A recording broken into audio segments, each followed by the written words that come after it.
Well guys, let's open this thing up, shall we? Let's take a look. Well, we have a SL-HF750.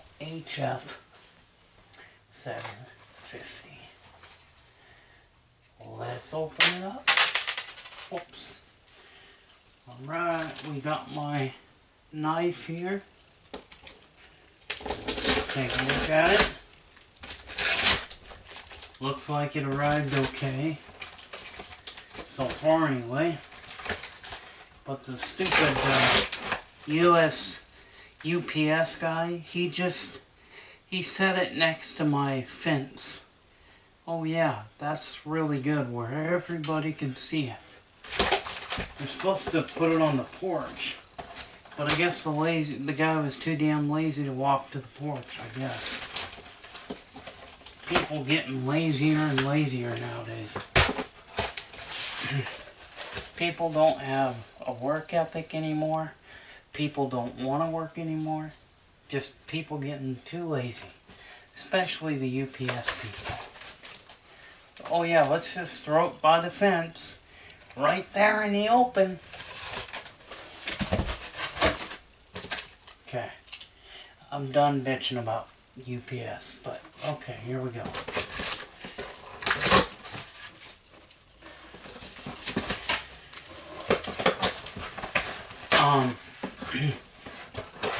I've actually got two coming.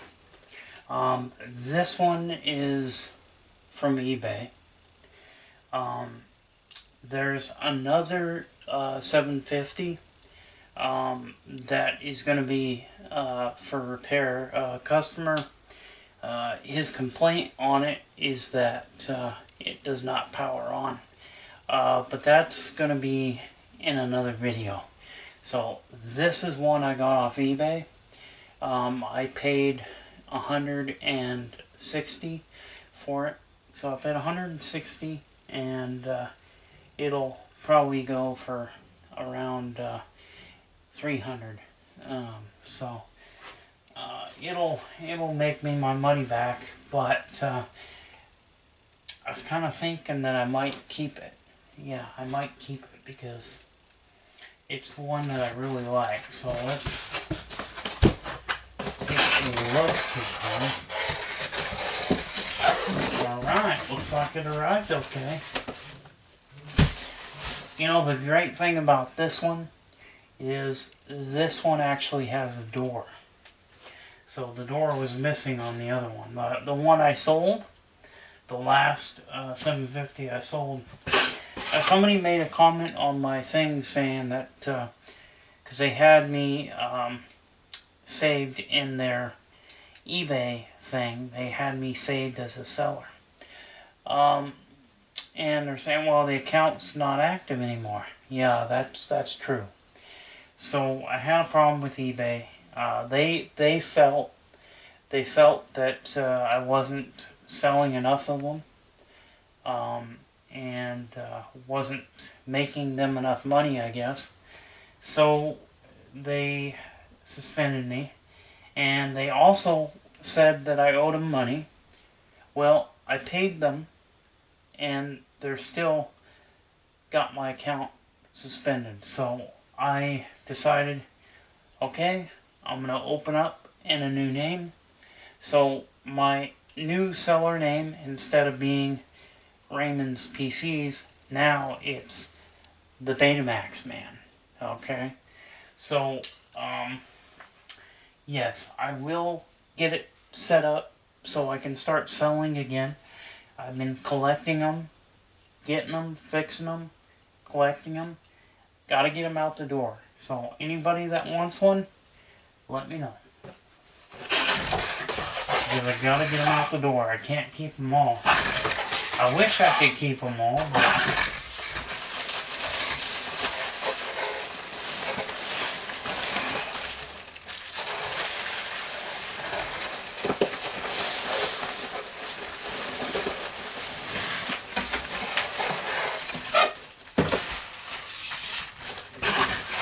first I gotta get all these peanuts.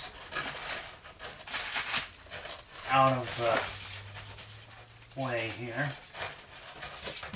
Get this box moved out of the way so you can see it. We're going to take a look here. Alright, let's get this thing over.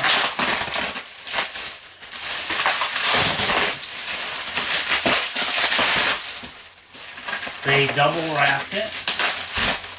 It's very good to see. They double wrapped it.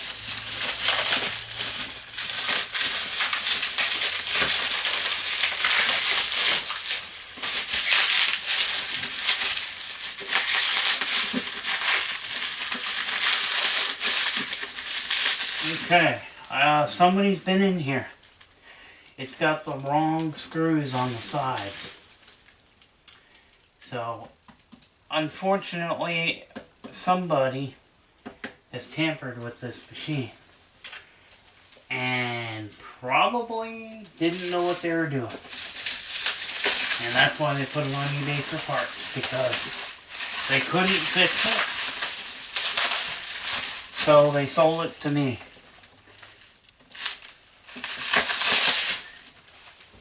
That's not a bad thing, you know. Sometimes people just, they don't have enough knowledge or enough skills to repair them, and that's okay, you know. Not everybody is going to be able to fix them like I can. But you guys got to remember, I've been working on VCRs for, see, I'm 35, and I started messing with the VCRs when I was like 10 years old. And I was able to obtain some knowledge and some training from my dad, and I, done hands-on, and done a lot of research and a lot of hands-on, many years of working on stuff, and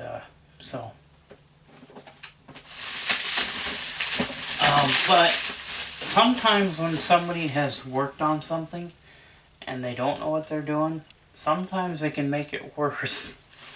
So we'll find out what case this is in, and but you know what? I'm happy to have it, because I can get this going and I'll be happy with it. The condition's not too bad. There is some discoloration. It looks like maybe they used rubbing alcohol, wiped it down with some rubbing alcohol, and that might have been why the color has faded, deteriorated. Oh, this is so awesome, guys. I now have another 750 in my collection of betas. So, alright, let's take a look at the machine. Now, we're going to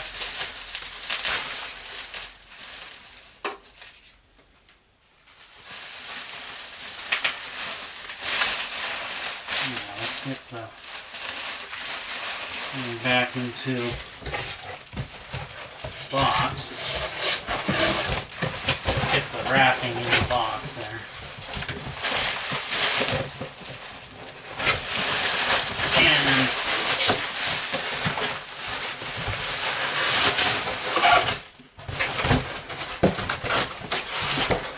okay. Alright. We'll get the box there. We'll put the box out of the way for now. Take a little look here and see they've got a zip tie on the thing. So the transit screws are not in. Just for you guys, just for the information, the SL-HF750 actually had what was called transit screws or transport screws. They were there to protect the skate loading mechanism. They were there to lock. As you can see, this will come out, see? So it locks, the transit screws will lock the machine so that it can't open up and can't be damaged during shipment. So that was something that they did with this particular model. That was something that Sony did because they wanted to make sure that these machines arrived okay. I think this one has been sitting in an unheated storage space because I can actually see some rust on the bottom here. So yeah, somebody just stuck in some generic Phillips screws, and they didn't know what they were doing, that's for sure. Probably just didn't have enough knowledge to repair it. But we need to open this thing up and take a look. I just want to make sure that everything is still there. We'll do that here in a minute. But let me show you guys where the transport screws are. There's a couple of them in the bottom. Okay, so there's one here and one here. Let me see if I can, making sure I got in the video. So there's a screw here and a screw that goes here. And there's a screw in the back. So there's 3 screws. If you bought this model off of eBay and it's not opening up, check to see if there's transit screws in there. And right here at the back of the power supply is another screw right here. Those transit screws for this particular model protects the machine. So what I'm going to do is get my Lysol. I'm going to sanitize it, get it all nice and clean. Because of coronavirus, and I'm somewhat of a germaphobe when it comes to, you know, certain things, such as, you know, things that have been handled by other people, because sometimes, you know, let's say somebody went to the restroom and done number 2 and didn't wash their hands and then touched the machine. Yeah, you're getting all that grossness. So I washed the machine and then I washed my hands. So that is what we're going to do, and then later in another video we'll take a close-up of it, and we'll do a inspection and diagnosis. So we'll inspect it to make sure everything is there, because I know it's been open, and then we'll do a diagnostic. Well, hello guys. This is the Betamax man here. We've got Sony SL-HF750. I love these machines. They're incredible machines. They are one of the mid-80s beta machines that brought back the Beta 1 recording capability. I believe this thing actually came out the same year I was born, so 86 would have been when this model came out. It was either 85 or 86. So this thing is as old as I am. So let's take a look at it and see what we can do here. We'll see. So first of all, what we need to do is plug this thing in. Let's get the power cord here. Let's just plug this bad boy in, and let's see what it does, huh? Okay. Here we go. Come on.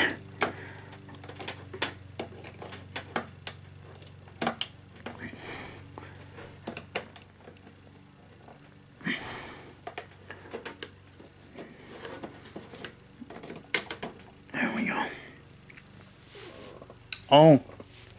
Oh wow. Dead. This thing's dead, guys. There's no power at all. No clock, display, no power light, no functions whatsoever. Okay, well, I guess we know where our starting point is on this thing. Yeah, it's gonna be power supply. It's gonna be a pain in the ass. Okay, well, we gotta get the power supply out before we can do anything, because let's make sure my switch is on. As you can see, I've got my power light. So let's turn that on, make sure it's plugged in. Yeah, there's no power, so. Alright, let's take the top off, and we'll investigate this and see what's going on. Now, one of the things that could be going on with this thing is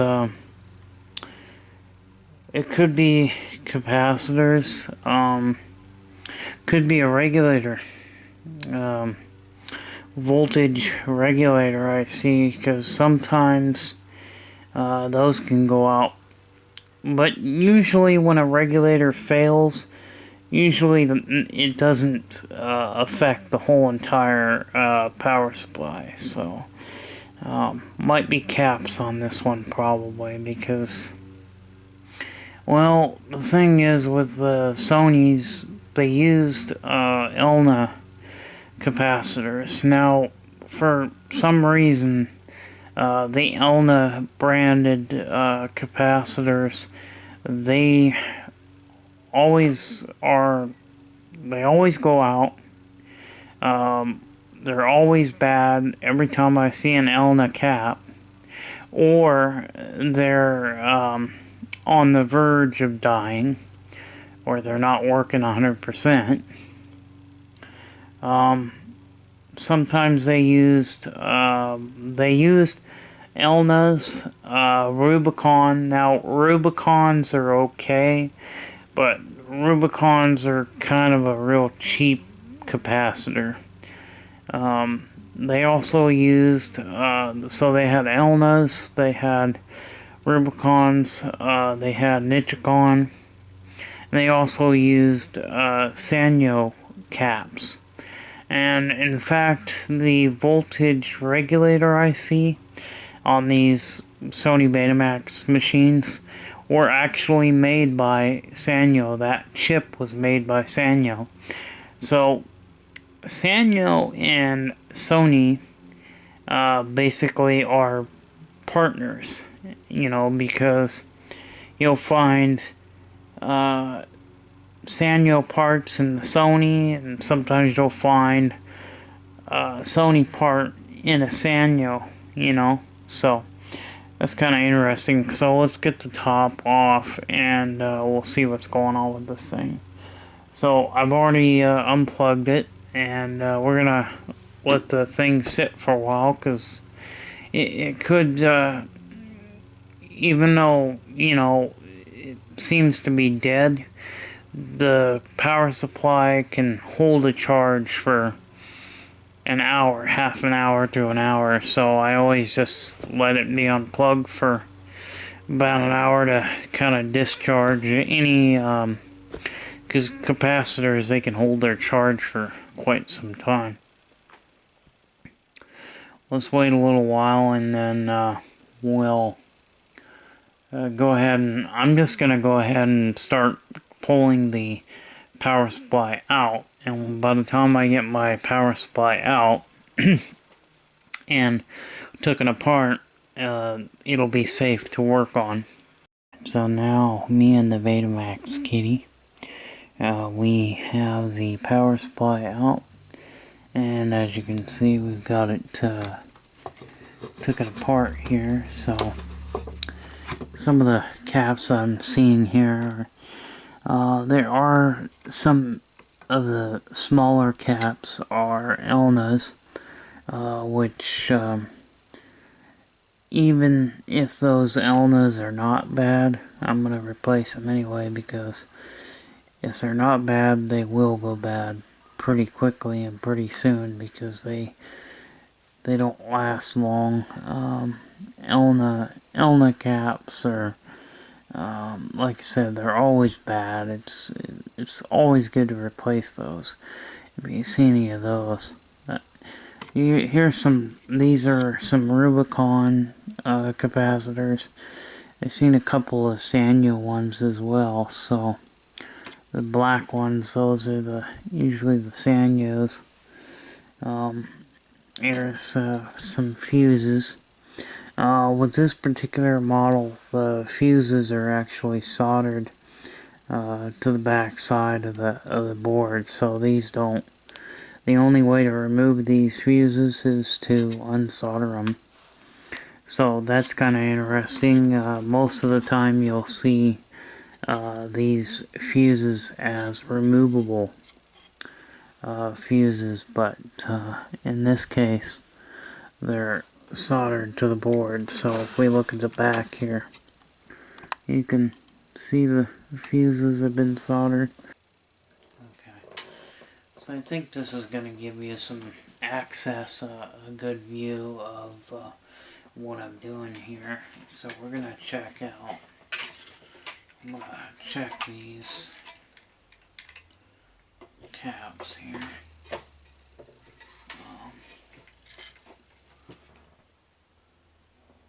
Let's just check them. We'll check the smaller ones here. So let's check this one.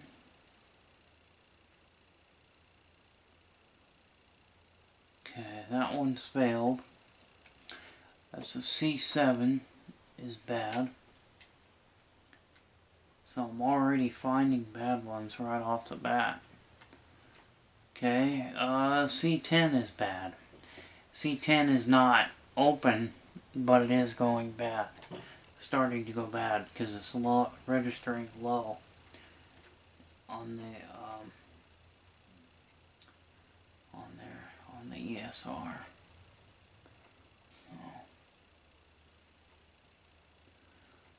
yeah, so we've got, okay, so C7, C10 are bad.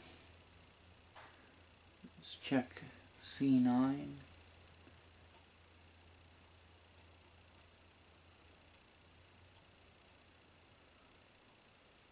Okay, C9 is okay.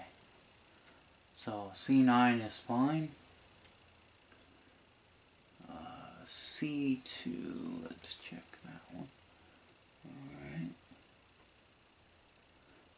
Okay, C2 is okay. C3 is bad.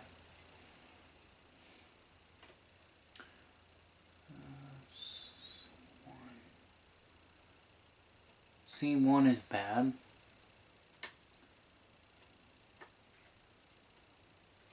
So, well, we know that one's bad for sure.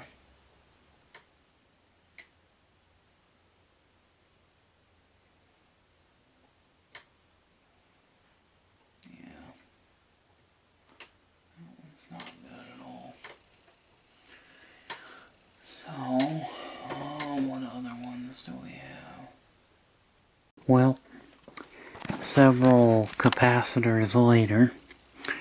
I've put all new capacitors in, except for these two big capacitors, because they tested fine, so I didn't mess with those. But one thing that was concerning me is I found some burning marks on some of these caps. So some of them, at least one of them, got really hot. There you go, you can see it right there. This right there is where the burn is. This one's not that bad. What was the other one that had it? There's a little bit of a burn right in there. Hard to see it on camera, but also I had a couple caps that were leaking. There were some that looked like it was bulging. So some did look like it was bulging out of the bottom there. Now there was one of them that I didn't have. It was a 63 volt at 100 microfarad. So I put a couple caps in there. I got a 25 at 100, a 25 volt at 100, and then I added another 50 volts to it, and that will, of course, give me more voltage than needed, you know. But that'll be just fine. So I'll show you. You can see where I put two caps in there together, and I needed 63 volts, and I've got 75 volts. So that'll, you know, it's okay to go up a little bit on the voltage. Is okay.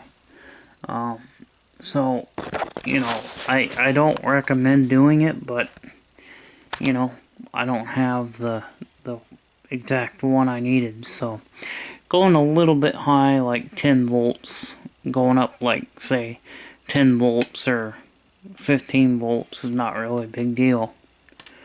Going up 25 to 30, 40, 50 volts is bad. So just keep that in mind, that like, let's say we had a 10 volt cap that was bad, and all we had was a 16. That's acceptable. Power supply's back in, so let's just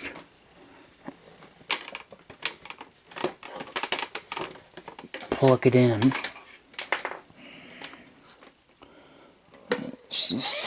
This looks like it's down here. Yeah, let's just see if we get power. Oh, we have a clock display. Display's a little on the dim side. This thing's probably had some pretty, it's probably had a lot of hours. We got power. And our beta hi-fi light is lighting up. Our volume meters, well, one of them's lighting up anyway. Open. Eject. That sounds a little weird. Why is it doing that? That's a little weird. Well,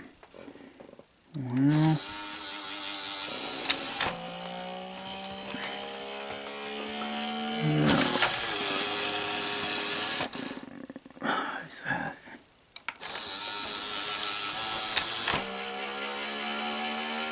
There's a motor or something. There's a motor that's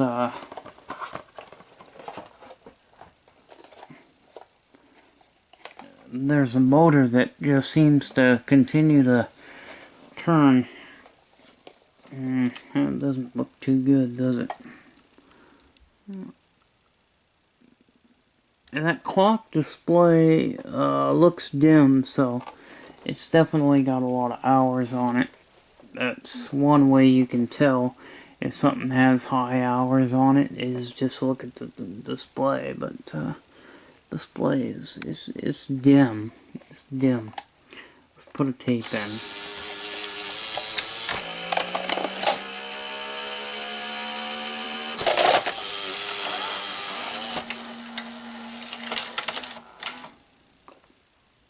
Okay, well, it sounds right. I mean, as far as, I don't know why that motor continues to turn.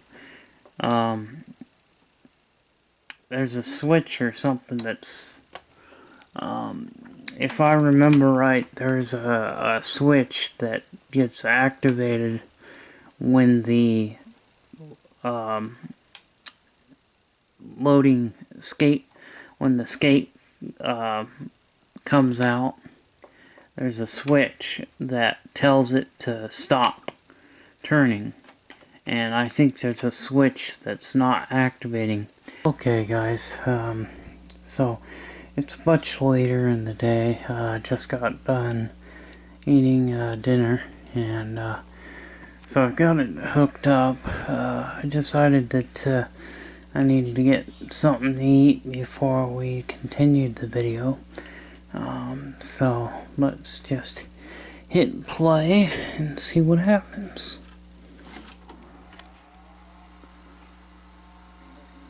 And we have success. Sweet. This thing's working pretty good, I would say. Rewind. Fast forward. So it's working good, guys. This thing is performing beautifully. And the volume meters will need to repair the, I'm sure the LEDs are burned out, and that's why it's not working, because they do, it's a common fault with the 750s and the 950s that the LEDs burn out.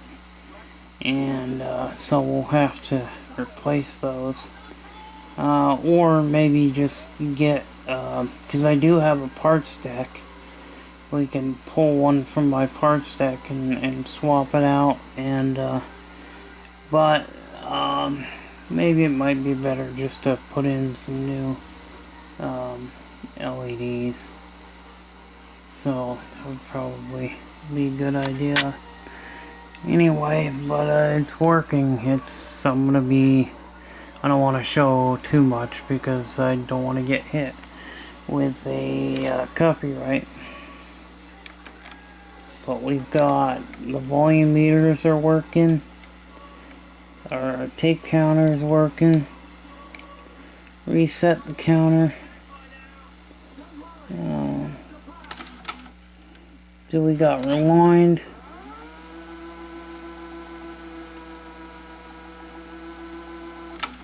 Yep, it rewinds just perfectly. So we'll reset the counter. Now this machine's got a lot of hours on it because you can see that that display is pretty dim, but there's not much we can do about that. I mean, it just happens to be a high hours machine. So anyway, but it just needed to have the caps replaced in the power supply, which is something I pretty much suspected that, because just the way it was kind of acting, where there was no we were getting power to the machine, but the power supply was not delivering power to the different components in the VCR. So what we do, it's working now. It's working really good. So and I paid $100 plus 60 shipping. This is the only thing that it does that I've got to figure out what's going on, because you see, you can open it up, and if it sits there long enough, it makes a noise, and then it sucks it back in. This is the only thing that we need to really fix on there, and I'm just thinking that it might be one of the switches. There's a switch that gets activated when the loading procedure starts. So basically, I think that the switch is not activating to tell the motor that it's at its end, because when the mechanism comes out all the way, there's a switch that gets activated that tells it to stop. It tells the motor to stop turning when it gets out so far. Well, the switch is not working, or something's going on, because it is not telling the machine that the loading has already been completed. So it should stop. The motor should stop when it gets to there, but it's not. So, but it does work. So we'll have to figure out what's going on there with the as far as it's got a good picture. As far as the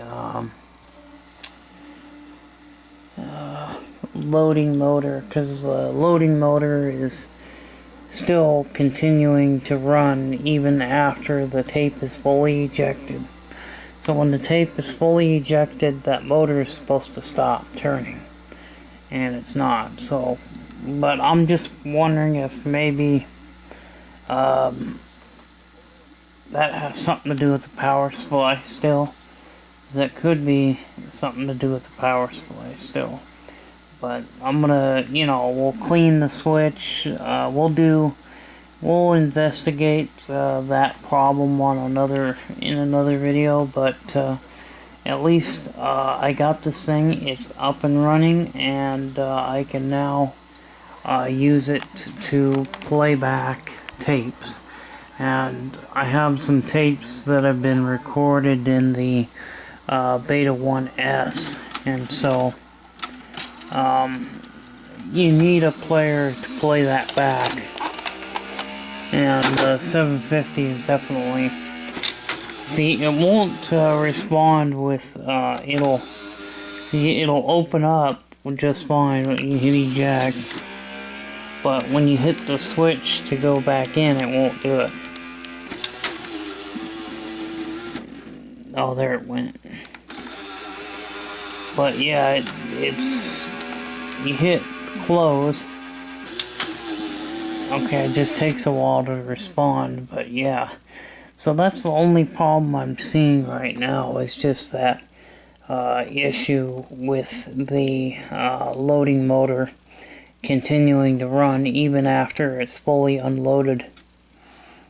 So that's one thing that's kind of wondering what that could be, but could be power supply related. It could be the switch. I just think that it's that switch that's probably malfunctioned and probably is not working right.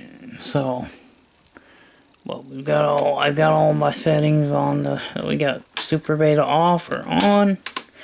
So this particular machine can only record Beta 1S. It cannot record the original Beta 1. So if you're buying one of these because you think that it's going to record in the original Beta 1, don't, because they won't. The 750s can record in the Beta 1, but it's Beta 1 Super. So it's the 5.6 megahertz high band. So this is a high band recorder. So it records in Beta 1 Super, Beta 2 Super, and Beta 3 Super.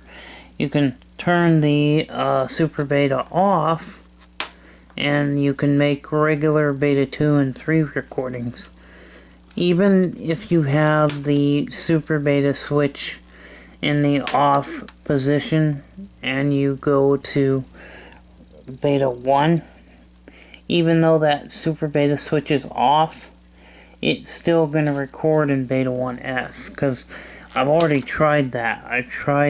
And when I first started messing around with beta machines, when I first started repairing them, originally I thought that the 750 would record in both the original Beta 1 and the Beta 1S, but no, these can only record in the Beta 1S. So that's the Super Beta.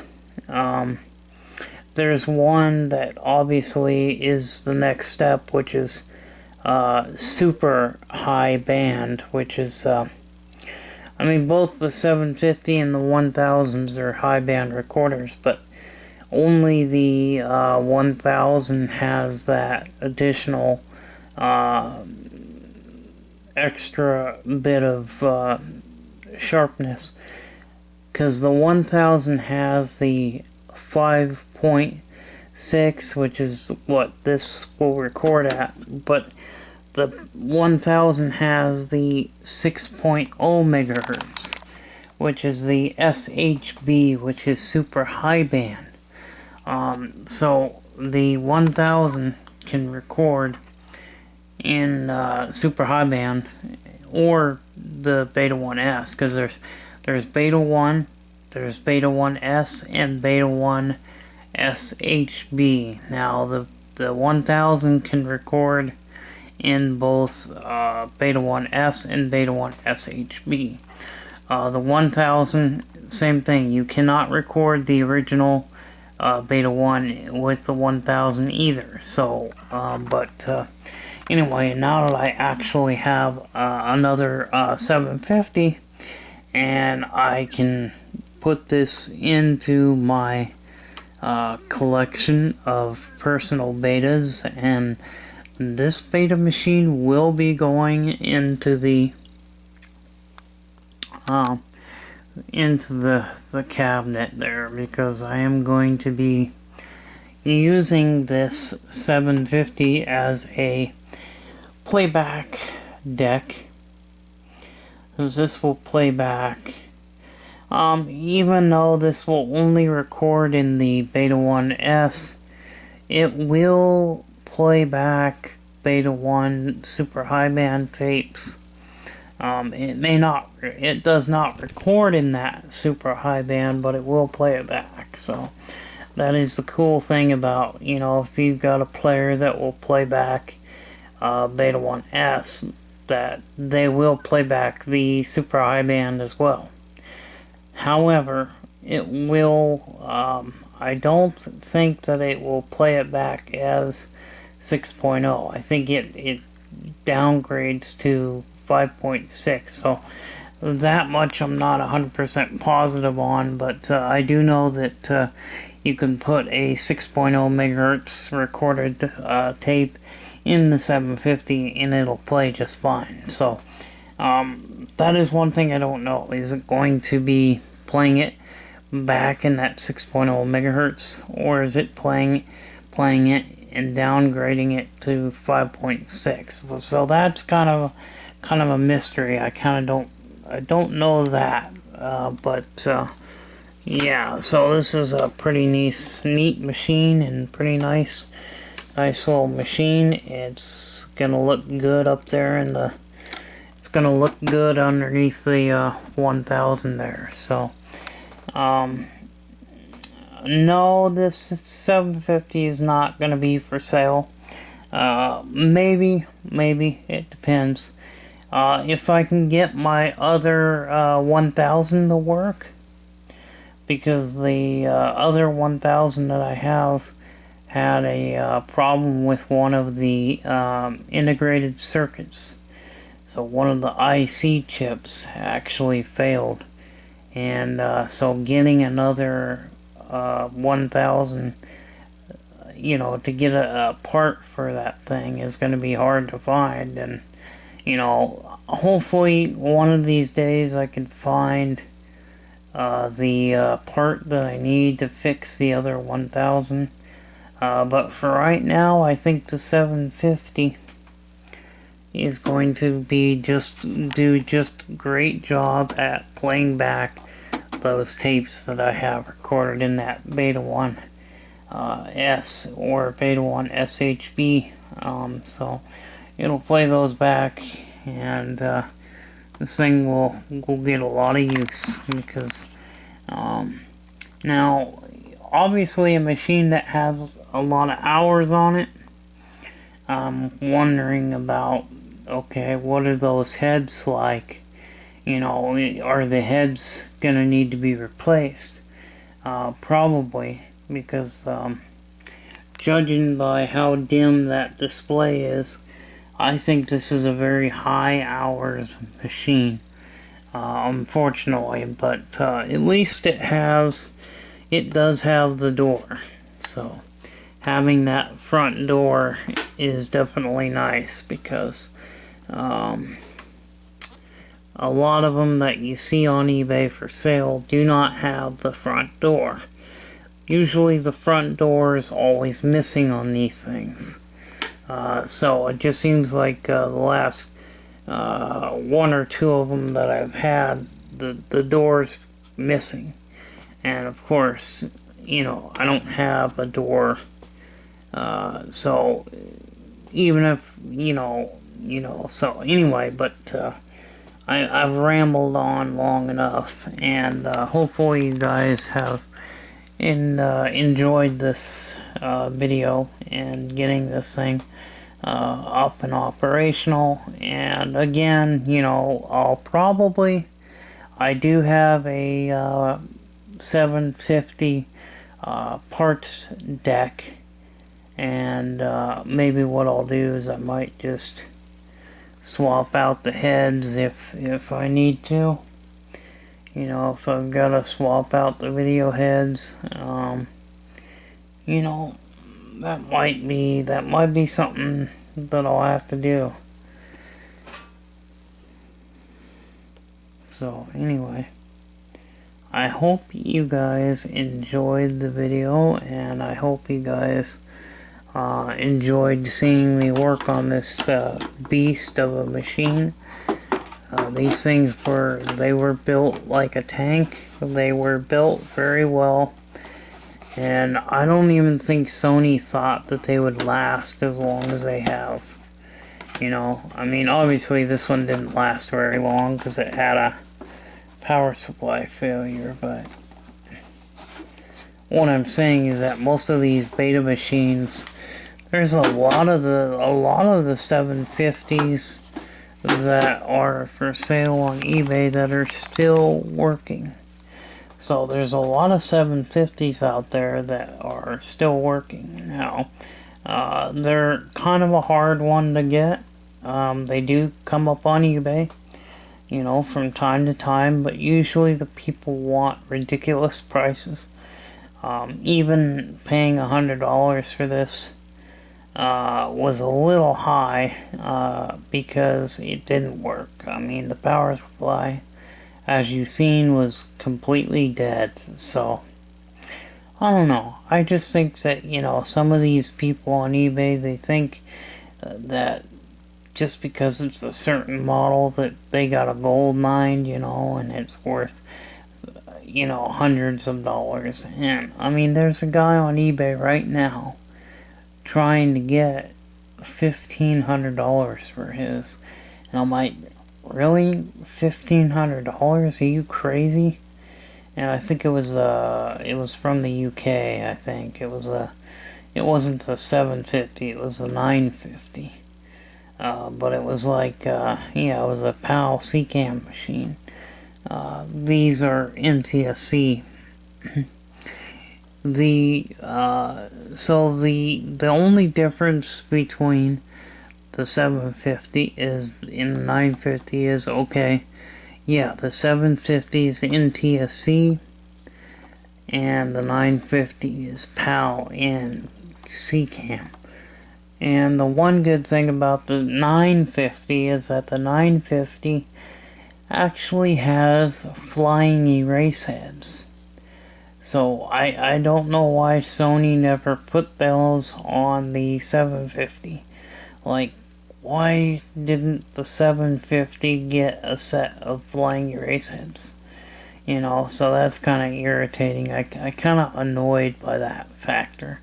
You know, how come the freaking UK gets one of these with the flying erase heads and the American model doesn't, you know? So, anyway, but, yeah, so this thing is as old as I am. This machine is 35 years old, because these were made in, I think they were made in 86. Yeah, I'm pretty sure these were, see, because I was born in 86, so this machine is 35 years old. It's as old as I am. So, anyway, I'm gonna enjoy this thing, so I'm gonna put the screws back on the cover, and because I'm already done head cleaning and stuff. So we'll probably do another video on this. Maybe later on we'll do like a full service. So we'll show you. I'll show you guys how to do full service on these for the reel table motor, and also for the well, just the whole machine in general. We'll do a full service on it, but we'll mainly focus on servicing the reel table motor. And of course we need to re-grease all the loading gears and stuff like that. So anyway, but yeah, so this thing is working, and this particular tape, this is the Clone Wars movie, and this one I just recorded not too long ago. So yeah, 3/6/2022, and this is in the beta 2, super beta. It's L500 Sony extra superior standard grade, and one of the tapes that I recommend you stay away from is the Scotch branded ones and the Ampex. The Ampex and the Scotch, because they're double coated, they're back coated. Those tapes are crap, regardless of what they claim on the cover, because I think Scotch claims that because of the double coating that the tape lasts longer. Well, it's a complete bullshit sell scheme, because the ones that are back coated, they shed, Scotch sheds oxide super bad when they start getting old, and they wear out prematurely. The tape wears out before its time. So I highly recommend the Sony ones, the Sony ES or the Sony high grade ones. You know, just get the Sonys, or maybe a Max L or TDK. So those are the brands that I would recommend. You know, Sony, TDK, Max L. Memorex is a good one. Memorex, those are good. A lot of the Memorex branded ones were actually made by Sony. So, yeah, and Fuji's are okay, but they're not the greatest. I'm not too big of a fan on Fuji tapes, but they're not that great. They're kind of a poor man's blank tape, you know, so anyway, I'll see you guys in the next video. Hope you enjoyed this video, and talk to you later. See you later. Bye-bye.